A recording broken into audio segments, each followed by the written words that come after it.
Bon, qu'est-ce que je dis? Salut? Hey! Bonjour la France! Non, je vais pas dire ça.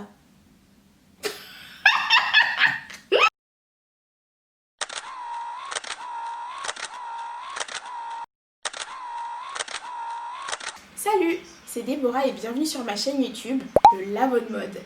Ici, je vais essayer toutes sortes de transformations, techniques et DIY pour transformer, modifier et agrandir ma garde-robe. Aujourd'hui, petit tuto pour réaliser ce top à col bénitier à couleur néon que pas mal de mes amis ont apprécié cet été et que j'ai réalisé très rapidement. Il est très sympa et très estival, il met quand même très bien en avant le buste et la poitrine.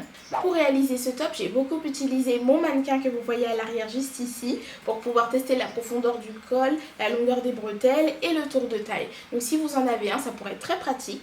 Si vous n'en avez pas, vous pouvez utiliser votre propre corps, un petit peu compliqué par moment, ou encore quelqu'un qui fait la même taille que vous, ou un mannequin qui ne sera pas forcément de la même taille, mais au moins sur lequel vous pourrez vous aider pour fixer votre top et travailler là-dessus en prenant bien en compte vos mesures. C'est parti! Hop. Donc sur ce haut, j'ai utilisé ce même satin de polyester mais en couleur néon. Malheureusement, j'en avais plus assez pour refaire un top, donc aujourd'hui je vais le faire en bleu ciel. Peut être très sympa aussi, porté à la rentrée avec une petite veste, un jean, des baskets ou des talons si on sort. Ok, ok.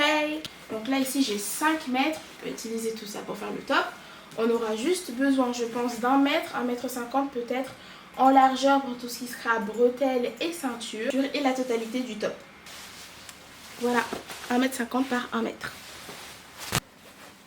Donc une fois que vous avez votre rectangle d'1,50 m par 1 m, donc on le place sur le biais, donc qui est vraiment la diagonale de votre structure.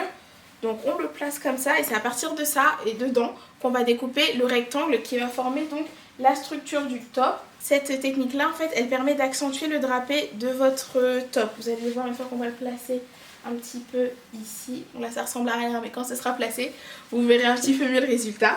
Pour les mesures, je me base surtout donc sur la structure de cet ancien top que j'ai déjà réalisé. Mais donc en termes de largeur, pour un 38-40, je pars sur du 55 cm. Pour pas que le décolleté soit trop large, ici on était un petit peu plus large que prévu. C'était un petit peu too much. Donc pour la longueur du top, je vais me baser surtout sur mon mannequin. J'ai mesuré moi 30 cm pour un 38 en sachant que je le voulais quand même assez court. Et donc si pareil vous le voulez encore plus court, anticipez bien le fait qu'on va y ajouter une ceinture de 5 à 7 cm. Donc donc réduisez encore plus les mesures pour la hauteur pour pouvoir y ajouter cette ceinture et quand même garder cet effet crop top. J'ai fixé des épingles tout au bord donc de notre rectangle pour pouvoir fixer le tissu et faciliter la découpe. Première étape, mettre votre tissu à l'envers. Pour le satin de polyester, c'est le côté soyeux à l'intérieur et faire un point droit de chaque côté en laissant bien le bas de la structure du top ouverte. Prochaine étape, la ceinture. On ne devrait pas avoir besoin du retourneur, ouais, ça devrait aller si vous poussez comme ça. Ouais. Donc do that. On va rester avec les doigts et les ongles. Hein.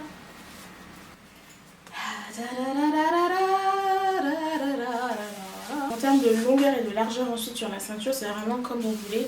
Vous pouvez la faire aussi longue et large que possible pour faire 2, 3, 4 tours ou pour l'avoir beaucoup plus large que prévu. Là-dessus, c'est vous qui décidez. Les bretelles.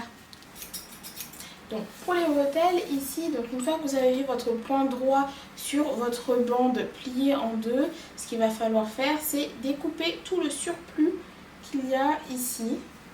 Pour retourner les bretelles, deux techniques. Il y a celle de la ficelle. En fait ce qui va se passer c'est que vous allez faire un nœud donc avant de fermer votre bretelle, hein, donc un nœud tout au bout de votre fil de cuisson. Je sais que c'est ça qu'on utilise et qui est le plus pratique pour faire cette technique là. Donc vous prenez du fil de cuisson, vous faites un nœud au bout assez épais quand même, vous le placez à l'intérieur de votre bande qui va représenter votre bretelle ensuite et vous le pliez en deux, donc avec le fil à l'intérieur.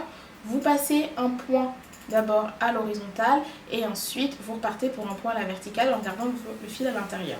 Une fois que vous aurez fini, vous allez avoir votre fil qui va dépasser, vous tirez petit à petit, vous retournez, vous aurez votre bretelle. Cette technique a toujours été un véritable fiasco dans mes projets, raison pour laquelle j'utilise maintenant ce petit outil qui permet de retourner les bretelles, donc toujours avec la même technique. Je coupe l'excès de fil, ensuite je vais vous montrer comment ça se passe.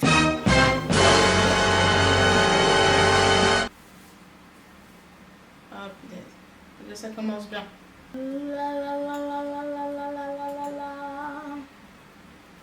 Haha, non.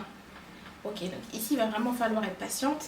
Et je pense que qu'est-ce qui est en train de m'arriver, c'est parce que j'ai mal parlé donc de la technique de la ficelle, que soudainement mon petit retourneur là ne veut plus fonctionner. Waouh. Ok, voilà, voilà. Allez, oui. Yes. Parce que j'allais être embêtée là. Tout le tintamarre que j'ai fait. Ouais, un retourneur. C'est trop bien. Un retourneuse. Toute clean, toute belle. Voilà. Place au drapage. Maintenant, donc, une fois que vous avez fait la couture donc de chaque côté, en laissant bien les trous pour les bretelles, hein, au niveau de la structure de votre top, on va venir tester le drapage et donc voir ce que ça donne. Donc, au niveau du drapage, une fois que vous avez placé les deux extrémités au niveau de la fin des bretelles, vous pouvez vraiment vous amuser, décaler un petit peu plus la structure du top si vous voulez qu'il soit plus décolleté, un petit peu moins.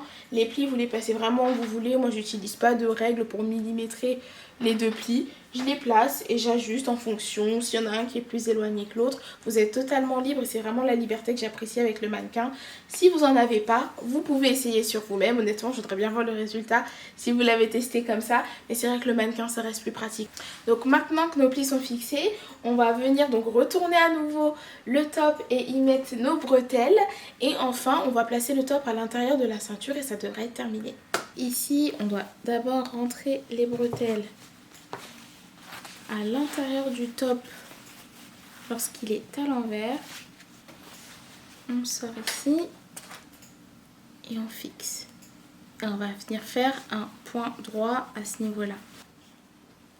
Mais la prochaine fois, la vidéo sera tournée de jour. Je serai beaucoup plus réveillée. J'aurai les yeux en face des trous. Je ferai moins d'erreurs. J'aurai moins de trucs à refaire.